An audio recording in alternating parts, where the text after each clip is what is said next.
Que possamos receber tudo de bom que essa casa sempre nos oferece. Ao entrar, a sentar nesse banquinho, um banquinho duro, mas um banquinho de amor, onde acolhe a todos nós. Os que estão aqui pela primeira vez, que sejam muito bem-vindos à casa. Esperamos que continuem a frequentar, né, a receber e a dar também, como a nossa irmã falou, né? Deus, nosso Pai, quer o melhor de nós. Se o nosso Pai material quer o melhor de nós, imagina Deus, Pai de todos nós. Ele quer sempre o melhor. Por isso que Ele é soberanamente justo e bom. Justo e bom. O capítulo que nos foi oferecido para estudar um pouquinho e passar para vocês foi o capítulo 11, que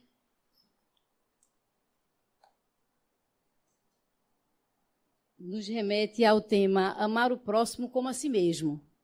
Esse capítulo, amar o próximo como a si mesmo, e o item do 5º ao 7º, que é o tema da noite de hoje, dai a César o que é de César e a Deus o que é de Deus, não é?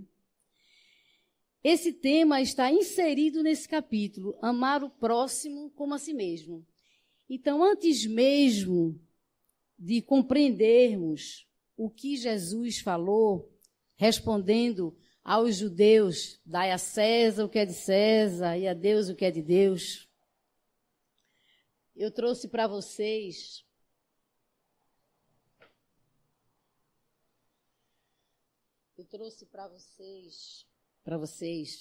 esse livro psicografado por Chico Xavier de Emmanuel, que fala o próximo e nós.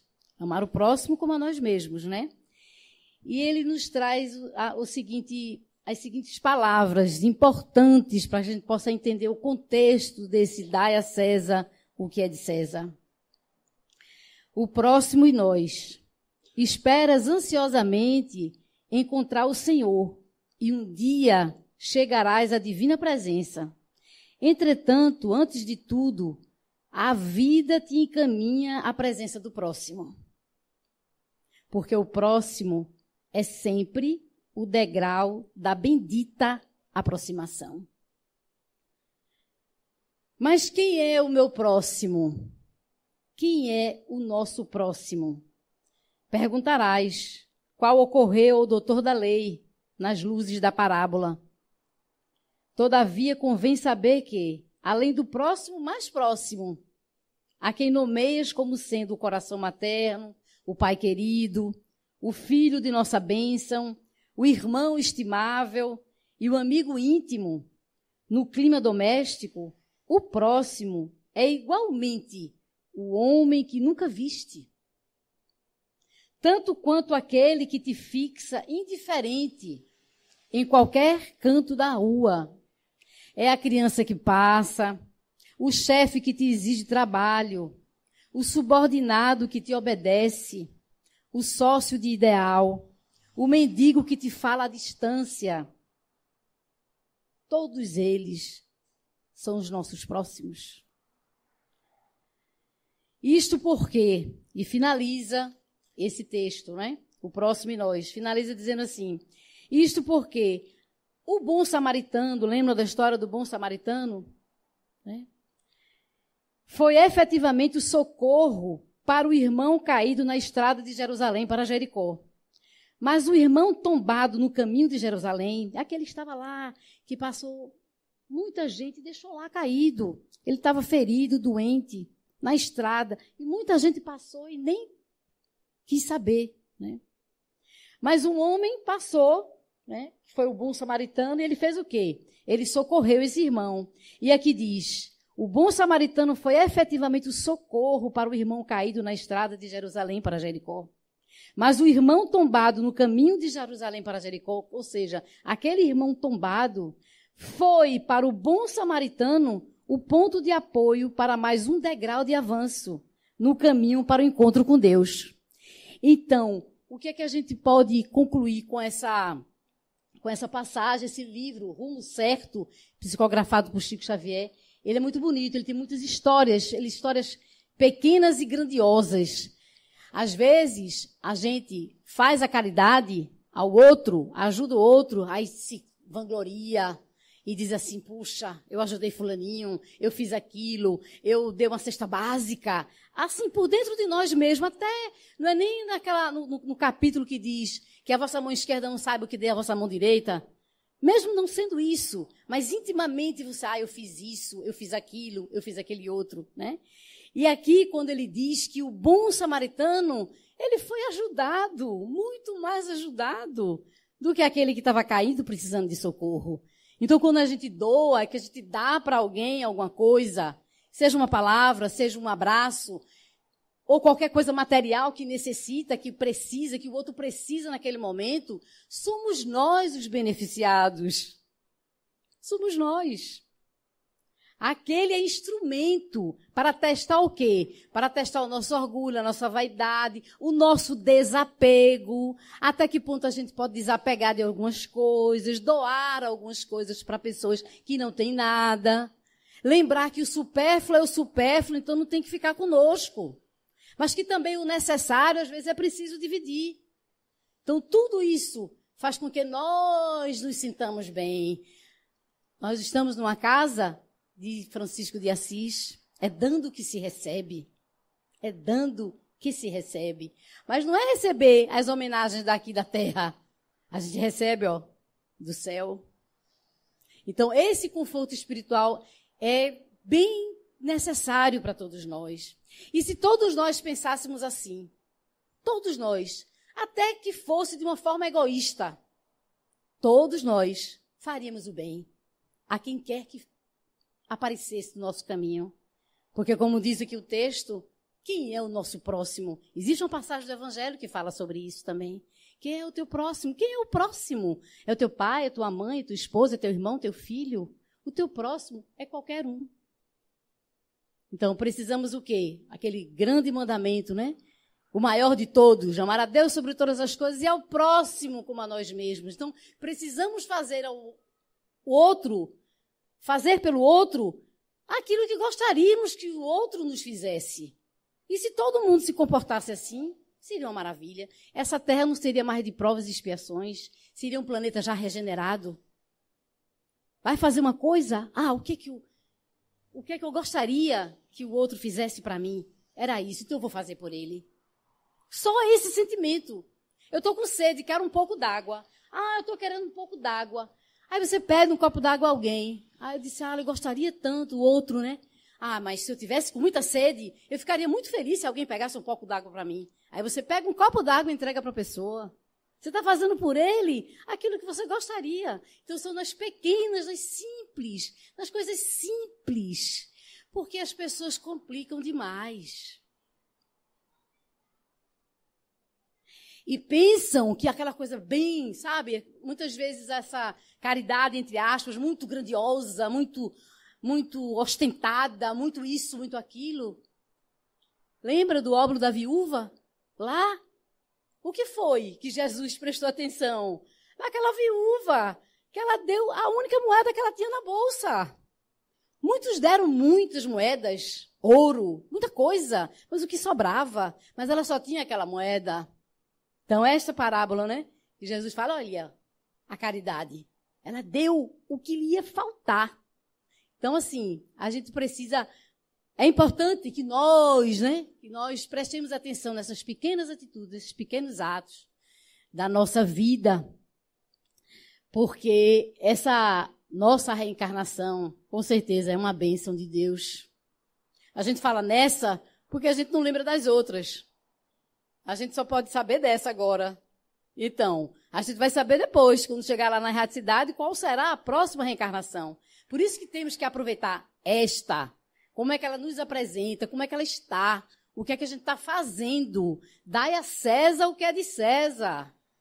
Cumpre as tuas leis, as leis sociais, as leis morais. É dar a César o que é de César, sim. Nessa passagem, o que aconteceu? Eu vou ler para vocês a passagem primeiro, para ver o que aconteceu com essa mensagem de Jesus, o porquê que ele disse isso, o que é que quiseram fazer com Jesus. Já pensou? Que imaginação, né? os judeus disseram, esse imposto está muito caro. Está caro demais. Eu vou falar com Jesus e vou dizer, e aí, mestre, o que devemos fazer? Devemos pagar o imposto ou não? Para Jesus dizer assim, acho que eles imaginavam, né? Que Jesus fosse dizer, um absurdo, não paguem. Não paguem esse imposto, não deixe para lá. Porque realmente... Mas aí, logicamente que o mestre não disse isso, né? Precisamos prestar atenção também nisso. Também nisso. As leis, elas existem. Então a gente tem que cumprir. Tem que cumprir as leis da sociedade, as leis da autoridade, as leis que estão aí. Não devemos descumprir. Jesus disse quando veio, né? Eu não vim descumprir a lei. Não, eu não vim descumprir a lei. Eu vim aprimorá-la, mas eu não vim descumprir a lei. Então, se ele disse isso, quem somos nós para descumprir as leis? Então, eu vou ler como está aqui no Evangelho. Então, os fariseus, tendo se retirado, decidiram entre si surpreendê-lo em suas palavras. Mandaram-lhe, pois, seus discípulos, com os herodianos, dizer-lhe, Senhor, sabemos que sois verdadeiro. Olha como que eles começaram. Já elogiando Jesus, não é? Sabemos que sois verdadeiros e que ensinais o caminho de Deus pela verdade, sem considerar quem quer que seja, porque não considerais a pessoa nos homens. Dizei-nos, pois, vosso conselho sobre isto.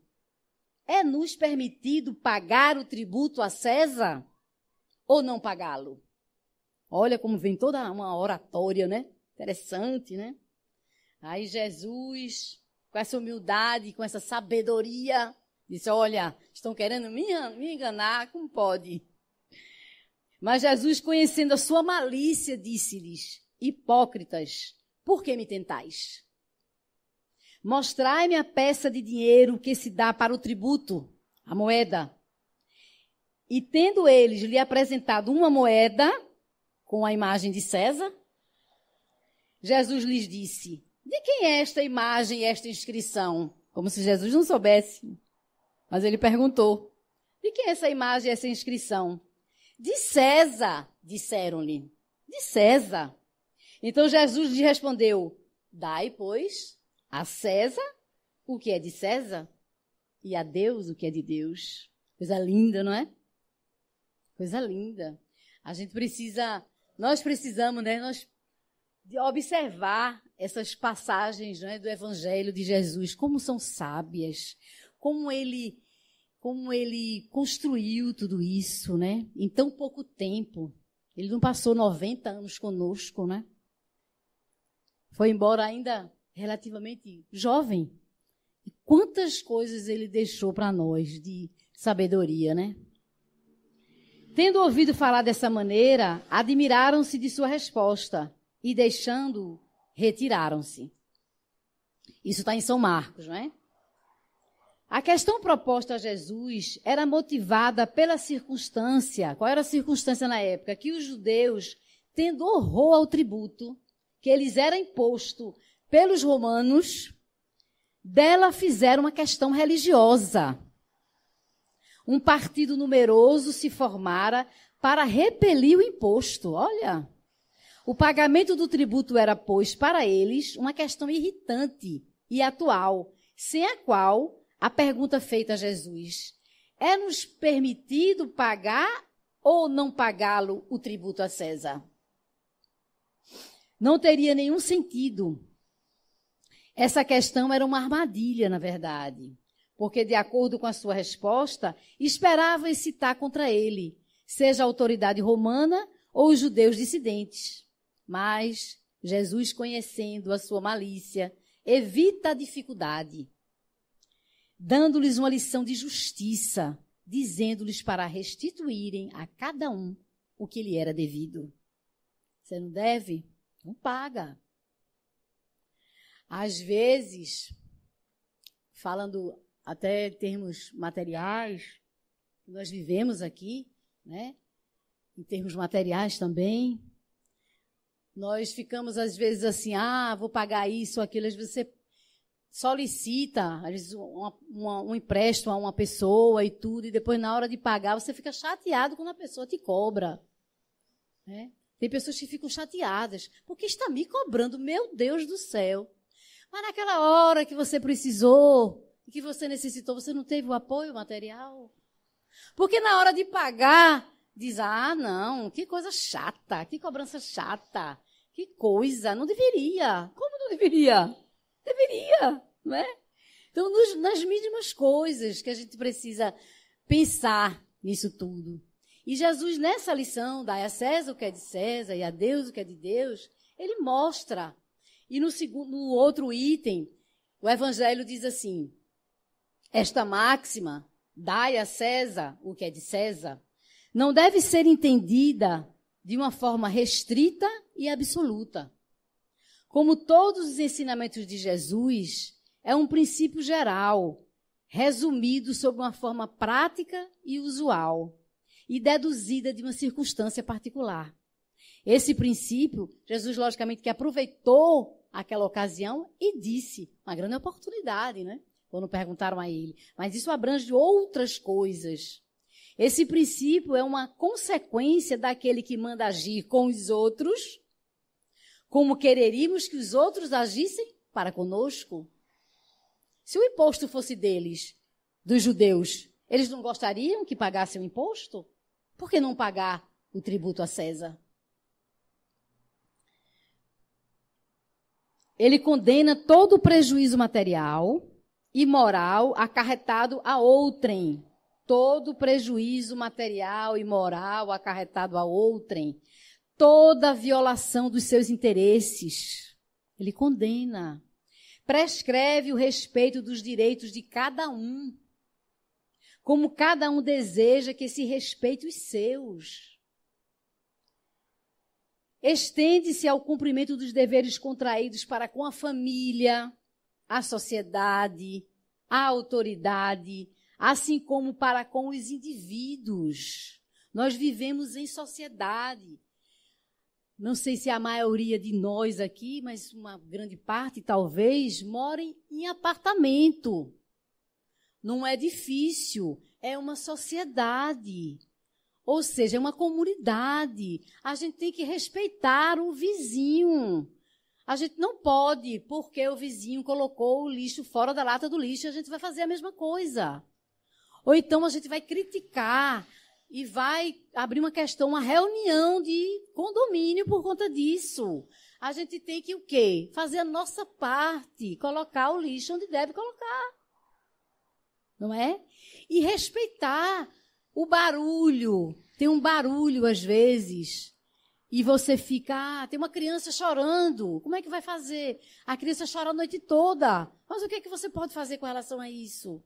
Mandar a mãe tirar a criança e ir para a casa da mãe, do pai, do avô, para você não se incomodar. Então, tem alguns casos em que é preciso você aceitar e respeitar o direito do outro. Respeitando o direito do outro, nós com certeza olharemos a vida de uma forma melhor. Porque você se coloca naquela situação. E quando você se coloca na situação, é interessante. Nós estamos lembrando agora, quando você se coloca na situação e às vezes você não consegue, mas quando você passa pela mesma situação, a mesma doença, ou alguma coisa difícil, e que alguém te falou e você, tá certo, e você se comove um pouco e tudo mais, mas quando você passa por aquela mesma situação, aí você consegue compreender a dor do outro. Em quaisquer circunstâncias. Um pai tem um problema com o filho, aí conversa com você, seu amigo e tudo, meu filho. Aí você entende. Mas quando o teu filho, está passando por um processo parecido, aí você compreende melhor a dor do outro. Então, tudo isso faz parte de quê? Não é? A gente sabe, e aqui no Jefa, né, nos centros espíritas, todas as religiões, como o Paiva falou, se fala muito nisso, né? Você precisa se comover com a dor do outro, porque senão você não tem utilidade aqui. Você tem que parar e ouvir o outro no momento de dor. Porque você começa a se... ou tentar ajudar, ou ver alguma coisa, né? Ou perceber isso. E é interessante, como sabemos, era o que eu ia dizer anteriormente, desculpem, eu esqueci desse pedacinho, é a questão do orgulho e do egoísmo. O orgulho e o egoísmo são, como diz o Evangelho, as duas chagas da humanidade. Através do nosso orgulho, nós precisamos trabalhá-lo, porque quando a gente está, de alguma forma, e alguém vai e diz de uma forma agressiva com você, ou você não espera aquilo, você já se choca. Quem se choca é o teu orgulho. Porque se você não tivesse orgulho, aquela pessoa te agrediu, você diz, tá bom, sai de junto, deixa pra lá. Dois não brigam quando um não quer e passa adiante. O que é que retrai, o que é que volta a ficar? E principalmente aquela coisa de bate e volta, bate e volta, bate e volta. É o nosso orgulho. A gente tem que combater, precisa combater o orgulho, né? E o egoísmo anda junto, né? Porque no pensar em nós e não pensar no outro. Então, esse egoísmo exacerbado, a gente está, às vezes, com um problema e esquece qualquer problema de qualquer pessoa. Tem pessoas que ficam tão enraizados ou enraizados com aquele problema que é seu, que esquece que aquele mais próximo ou aquele outro está passando por um problema muito mais difícil. E que você, mesmo com aquele problema, você pode ajudar aquela pessoa. As pessoas esquecem disso. Então, não estou dizendo que é fácil, em nenhum momento. Não estamos dizendo é fácil, mas estamos dizendo que essa doutrina, ela é esclarecedora, consoladora. A gente consegue realmente perceber, através dos estudos, que, é como Jesus falou, conhecereis a verdade e a verdade vos libertará. Se a gente sabe que o egoísmo e o orgulho nos machuca, que a gente não cresce, que a gente não evolui, que a gente se atrapalha, o que é que a gente tem que fazer? A gente tem que diminuir isso, de uma forma ou de outra. Fazendo bem, fazendo um trabalho voluntário, vendo os mais necessitados, para a gente poder ir melhorando cada vez mais. Então, quando ele falou, dai a César o que é de César e a Deus o que é de Deus, aproveitando nesse momento esse ensejo, essa questão da pergunta a ele, né, devo ou não pagar o tributo a César, Jesus, com muita sabedoria, respondeu. Ele entendeu, queriam misturar as coisas. Está muito caro, então Jesus vai dizer que não paga não. Esse tributo foi naquela época, mas existem tributos hoje que recebemos. Devemos pagar o tributo ou não pagar o tributo? Então, não somente nessa questão do tributo em si, né, do imposto em si, mas o que devemos fazer diante de algumas situações? Seguir as regras, respeitar as regras, ver o outro, amar o próximo e assim sucessivamente. Eu trouxe também para vocês este livro, Alvorada Cristã, pelo espírito de Neo Lúcio, também psicografado por Chico Xavier. E eu vou relatar essa historinha para vocês. Que diz respeito, como a gente estava falando agora, do servir, não é? Amar o próximo. E servir de uma maneira feliz, porque não adianta forçar nada. Se você não quer, se você não está com o seu coração, fica de lado, espera, deixa mexer o coração para você poder fazer. Olha, nada por só obrigação, logicamente que as obrigações que a gente tem normais, materiais, a gente tem que cumprir, mas outras coisas emocionais, por obrigação, não é bom. Não é bom. Não faz bem a ninguém. É melhor ficar parado e não fazer, do que fazer por obrigação. O mérito vem lá de cima, né? Nós recebemos esse mérito, mas quando a coisa é feita de coração. E eu trouxe esse texto aqui para mostrar para vocês o servo feliz. O servo feliz. Certo dia chegaram ao céu um marechal, um filósofo, um político e um lavrador. E aí o marechal aproximou-se, reverente, e falou: mensageiro do comando supremo, venho da terra distante, conquistei muitas medalhas de mérito, olha o orgulho, ó. Venci numerosos inimigos, recebi várias homenagens em monumentos que me honram o nome. Que desejem, ali o mensageiro do comando supremo do céu disse: que deseja em troca de seus grandes serviços? E o marechal respondeu: quero entrar no céu. Quero entrar no céu. O anjo, sem vacilar, disse assim: por enquanto, o anjo é bom, né? Não ia dizer: olha, com toda essa arrogância aí, pelo amor de Deus, não vai entrar no céu, não. Mas aí o anjo, como era anjo, disse assim: por enquanto, não pode receber a dádiva, por enquanto. Soldados e adversários, mulheres e crianças, chamam-no insistentemente da terra. Verifique o que alegam de sua passagem pelo mundo e volte mais tarde. Verifica lá o que está passando com tudo que você fez. E depois você volta mais tarde para indagar: quero ir para o céu, né?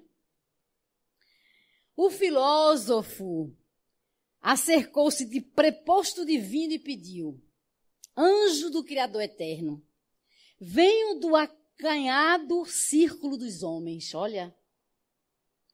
Dei às criaturas muitas matérias de pensamento. Fui laureado por academias diversas. Meu retrato figura na galeria dos dicionários terrestres. Que coisa, hein? Já pensou? Que pretende pelo que fez, diz o anjo. Quero entrar no céu. Aí o anjo, bonzinho, disse assim: por agora, porém, respondeu o mensageiro, não lhe cabe a concessão. Muitas mentes estão trabalhando com as ideias que você deixou e reclamam-lhe a presença, de modo a saberem separar-lhe os caprichos pessoais da inspiração sublime. Regresse ao velho posto. Muitas pessoas ficaram sem entender essa filosofia. Estão precisando de você. Solucione seus problemas e torne oportunamente. O político tomou a palavra e acentuou: ministro do Todo-Poderoso. Fui administrador dos interesses públicos.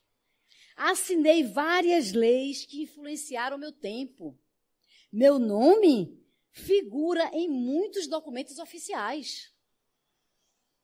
Que pedem compensação? Perguntou o missionário do alto. Que pedes em compensação? Ai, meu Deus. Quero entrar no céu. Quero entrar no céu, viu? O enviado, no entanto, respondeu firme: por enquanto. Olha o anjo como é bonzinho, não é? É a forma como se diz as coisas. Quando é um espírito iluminado, diz assim: olha, por enquanto agora não. Você fez isso, mas falta aquilo, né? Quando é um espírito assim mais rude, não diz assim: não, olha, pelo amor de Deus, né? Esquece isso, né? Mas aí o anjo disse: por enquanto, não pode ser atendido. O povo mantém opiniões divergentes a seu respeito. Você não deixou todo mundo feliz, não. Inúmeras pessoas pronunciam-lhe o nome com amargura. E esses clamores chegam até aqui, chegam a nós. Retorne ao seu gabinete, atenda às questões que lhe interessam a paz íntima e volte depois. Aproximou-se então o lavrador e falou humilde. Olha o que o lavrador falou. Não foi o o marechal, nem o filósofo e nem o político, o lavrador. O lavrador disse assim: mensageiro de nosso pai, fui cultivador da terra, plantei o milho, o arroz, a batata e o feijão. Ninguém me conhece, mas eu tive a glória de conhecer as bênçãos de Deus e recebê-las. Nos raios do sol, na chuva benfeitora, olha como o lavrador curtiu tudo, toda a natureza, né, que vem de Deus. Nos raios do sol, na chuva benfeitora, no chão abençoado, nas sementes, nas flores, nos frutos, no amor e na ternura dos meus filhinhos. O anjo sorriu e disse: que prêmio deseja? O lavrador pediu, chorando de emoção: se nosso pai permitir, desejaria voltar ao campo e continuar trabalhando. Tenho saudades da contemplação dos milagres de cada dia, a luz surgindo no firmamento em horas certas, a flor desabrochando por si mesma, o pão a multiplicar-se. Se puder, plantarei o solo novamente para ver a grandeza divina, a revelar-se no grão, transformado em dadivosa espiga. Não aspiro a outra felicidade, senão a de prosseguir aprendendo, semeando, louvando e servindo. O mensageiro espiritual abraçou e exclamou, chorando igualmente de júbilo: venha comigo. O Senhor deseja vê-lo e ouvi-lo, porque diante do trono celestial apenas comparece quem procura trabalhar e servir sem recompensa. Então, é isso. Para vocês verem, né? O que é que nós podemos pedir? O que iremos pedir? E a gente começa a questionar. O que é que a gente vai pedir quando chega lá? Porque todos nós chegaremos. Ninguém vai ficar aqui na terra, não, hein? Uma boa notícia, não é? A boa notícia é que ninguém morre. Só desencarna. Isso é uma boa notícia. Então, quando você chegar lá, o que é que você vai pedir? Será que teremos condições espirituais de pedir alguma coisa? Porque, quando eu falei anteriormente que a gente precisa saber o que está fazendo nessa reencarnação em todos os sentidos, ao acordar e ao dormir, o que é que estamos fazendo aqui? Estamos só trabalhando materialmente? Estamos só buscando a riqueza material? Estamos só vendo os nossos problemas? Estamos só preocupados com a nossa beleza? Estamos preocupados também com as nossas doenças? Ficamos muito preocupados quando estamos angustiados? O que é que nós estamos fazendo pelo outro? Nós não estamos aqui de férias. Essa é a notícia. A notícia mais ou menos, não é? Não estamos de férias, não. Nós vivemos do quê? Nós vivemos aqui como seres reencarnantes, mas a nossa verdadeira vida, e Jesus falou, que a felicidade não é desse mundo. Isso aqui é uma escola. Sei que de uma forma, nós pensamos até de uma forma abstrata, uma escola como uma escola, né? Criamos os nossos filhos, temos a nossa família, nossos irmãos, né? Temos uma vida, mas temos sim, isso tudo. Teremos lá também tudo isso. Mas vai depender, há muitas moradas na casa do meu pai, aonde ficaremos? Ah, Lígia, você quer que hoje à noite, 8h15 da noite, eu vou terminar a reunião 8h30, vou aplicar o passe, né, de tratamento, eu vou para casa pensar nisso. O que é que vai ser da minha reencarnação? É só isso. Eu vim aqui para o Jefa. Esse é o pensamento. Eu vim para o Jefa para ser o quê? Consolado, para tirar os meus problemas, para amenizar as minhas dores, para fazer o tratamento espiritual. Tudo isso, claro. Mas não podemos só pensar nisso. Porque isso também não vai resolver se a gente não pensar no outro. Porque se a gente vier ao centro espírita de uma forma egoísta, só para cuidar de si mesmo, devemos sim amar a Deus sobre todas as coisas e ao próximo como a nós mesmos. Mas esse amor não é um amor egoísta, é um amor de cuidado. Precisamos nos cuidar. Agora precisamos cuidar do outro. É o outro que Jesus fala, né? É esse mandamento que é importante. Então, muitas vezes pensamos no tratamento, termina o tratamento, nos sentimos bem e não pensamos em mais nada. Não pensamos em mais nada. O que é que ajuda tudo isso? O que é que ajuda tudo isso? É a gente compreender que, neste texto, por exemplo, que a gente não seja o filósofo, que a gente não seja o marechal, que a gente não seja o político. Que embora tenhamos esses cargos, e alguns de vocês aqui seja marechal ou coronel, que seja político, que seja filósofo, precisamos pensar como lavrador. Ter a humildade de um lavrador. Porque não são esses títulos acadêmicos ou essas autoridades, entre aspas, que nos fará chegar no reino dos céus. Não será.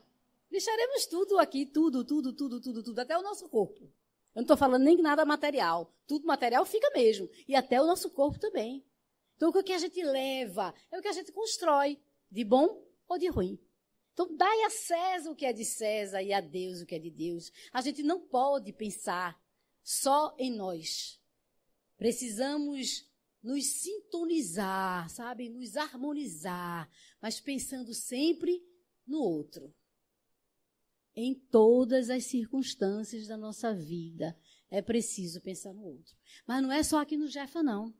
Porque aqui no Jeff é mais fácil. Até porque temos a proteção, temos um Paiva maravilhoso. Nossa amiga aqui, olha, junto de nós, não é? Dos trabalhadores da casa. Tem toda essa harmonia dos espíritos aqui desencarnados, que nos acompanham, nossos mentores espirituais, os anjos guardiões. Enfim, temos tudo isso. Toda essa beleza. Aqui é um salão. Esse salão, ele tem luz. O importante é quando sai daquele portão ali, ó, e o nosso carro estiver imprensado com o outro, porque alguém deixou junto e você não pode abrir a porta, você ter a paciência de esperar.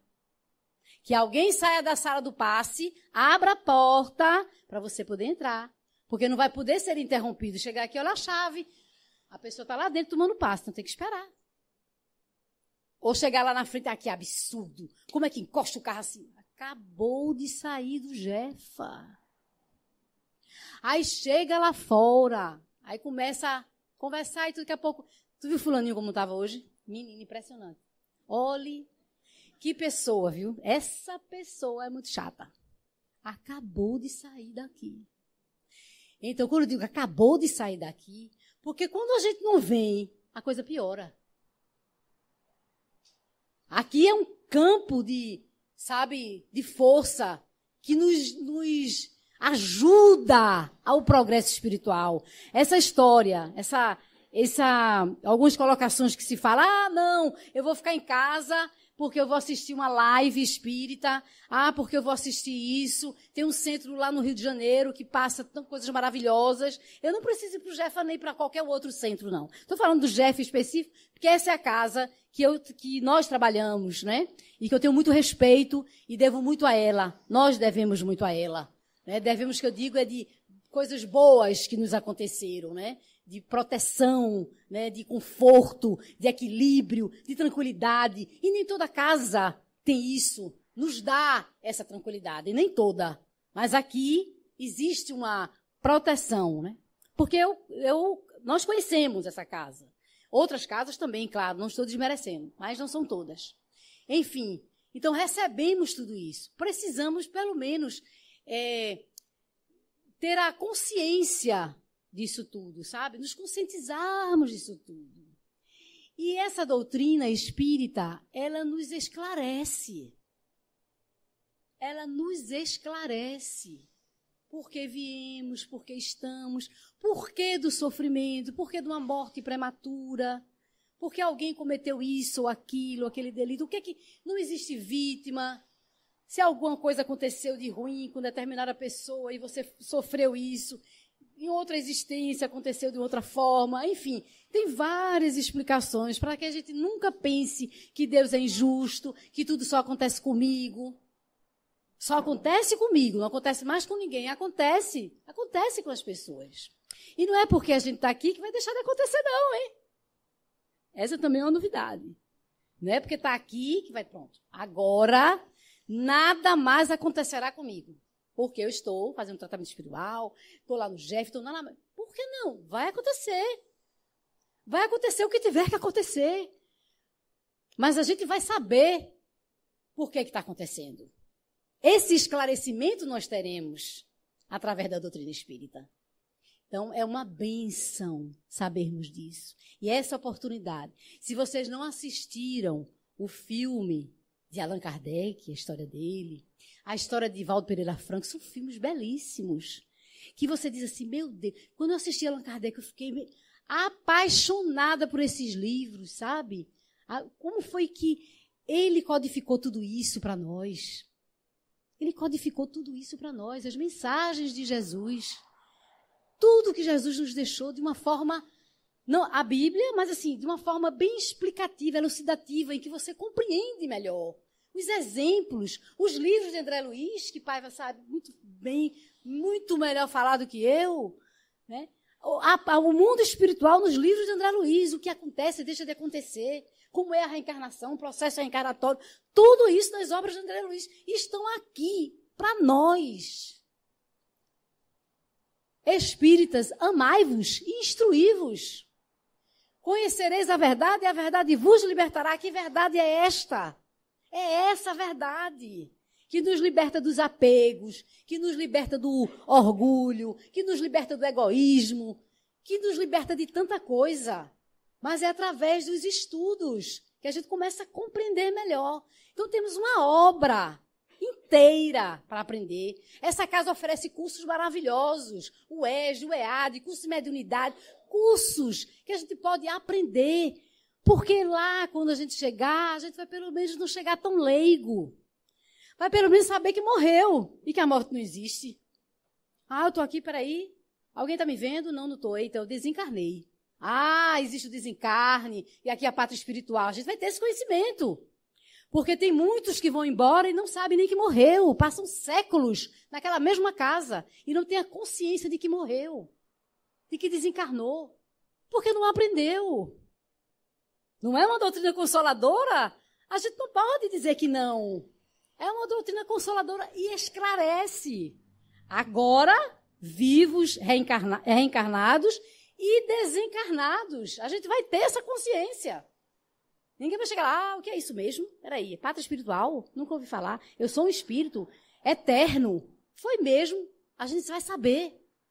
E vai saber muito mais. Então, vamos aprender nessa grande escola, não somente através dos livros, dos estudos, mas praticar o bem, sabe? Ler o Evangelho, abrir o Evangelho aleatoriamente e ler o Evangelho só não basta. Praticar um parágrafo do Evangelho já é grande coisa. Eita, estou praticando um parágrafo do Evangelho, fora todos esses livros que nos apresenta. Vamos praticar. Praticar é um exercício diário. É um exercício diário, sabe?